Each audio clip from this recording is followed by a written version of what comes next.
حضرت مشہور رحمۃ اللہ فرماتے ہیں ایک دن مرنا ہے آخر موت ہے، کر لے جو کرنا ہے آخر موت ہے۔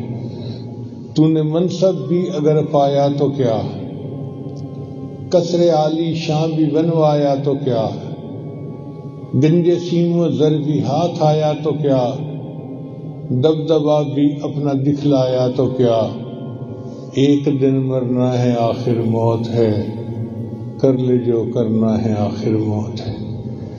ہو رہی ہے عمر مثل برف کم، رفتہ رفتہ چپکے دم بدم۔ ہمیں تو اندازہ نہیں ہو رہا، لیکن ایک ایک جو سانس ہے نا وہ ہماری عمر کو گھٹا رہا ہے۔ اس لیے گھڑیال جو ہے نا وہ آواز دیتا ہے تو کسی عارف نے کہا کہ وہ کہتے ہیں گھٹا لی گھٹا لی گھٹا لی، تمہاری مہلت اور گھٹ گئی اور گھٹ گئی اور گھٹ گئی۔ تو اللہ نے جو مہلت زندگی میں دی ہے، ہم اس سے فائدہ اٹھا کے اپنے سارے گناہوں سے سچی پکی توبہ کر لیں۔ اس کو کہتے ہیں موت کی تیاری۔ جب موت کی تیاری کر لی تو پھر موت آسان ہوگی۔ اللہ تعالی ہمیں اپنی موت کی تیاری کی توفیق عطا فرمائے۔